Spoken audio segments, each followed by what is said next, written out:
De quelle humeur est le billet de Jérôme, commandeur ?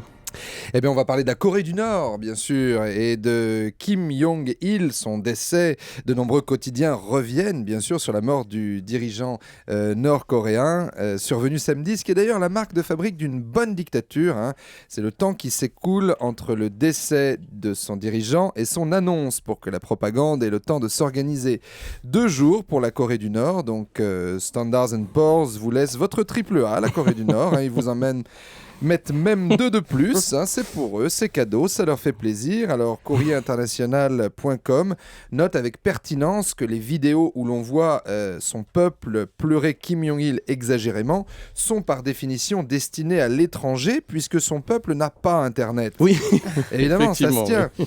Alors la Chine, l'Iran, la Russie, le Venezuela dans une moindre mesure ont présenté leurs condoléances à la Corée du Nord. Alors pour tous ces pays, ça fait bizarre.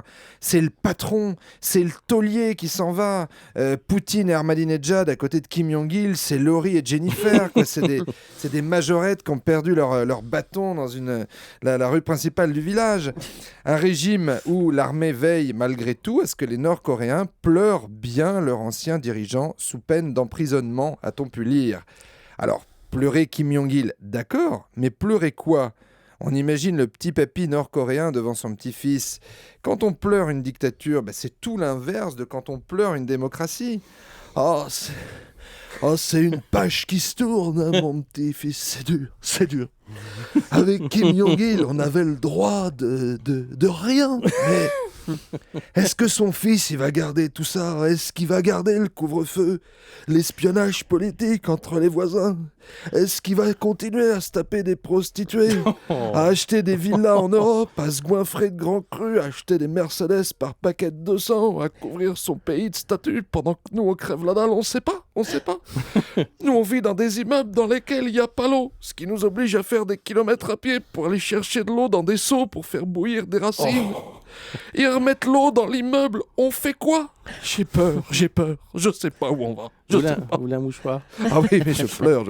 Pierre Rousselin du Figaro écrit en une: il n'a été désigné qu'en 2010, il n'a aucune expérience. Sera-t-il l'homme du changement ? Sera-t-il le jouet de rivalité interne ? Ou bien devra-t-il donner des gages au risque de créer de nouvelles tensions pour asseoir sa légitimité ?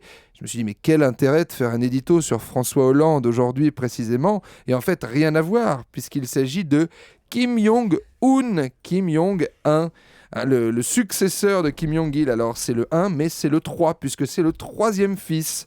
Les fils des dictateurs en Corée, c'est un peu comme Batman Begins, les fans reconnaîtront, qui est sorti en 2005. C'était le 5e, mais en fait, dans l'ordre de l'histoire, c'était le numéro 1.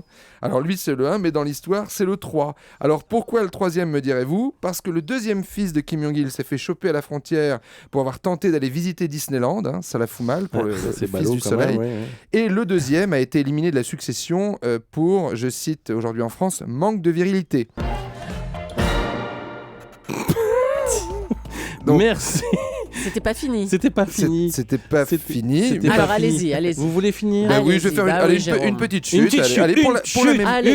Pour la mémoire de Kim Jong-il. Et on fera la musique. Et pour reprendre cette phrase du célèbre politologue Thierry Roland, il n'y a rien qui ressemble plus à un Coréen qu'à un autre Coréen. Espérons qu'avec Kim Jong-un, ce ne soit pas le cas. Merci Jérôme. Alors, effectivement, le numéro 5 qui est le numéro 1 qui est le numéro 3, on appelle ça un préquel. Exactement, c'est bravo. Chic, comme dans Star Wars. Voilà, vous êtes fan de saga. Absolument, oui. Merci beaucoup, Jérôme, commandeur.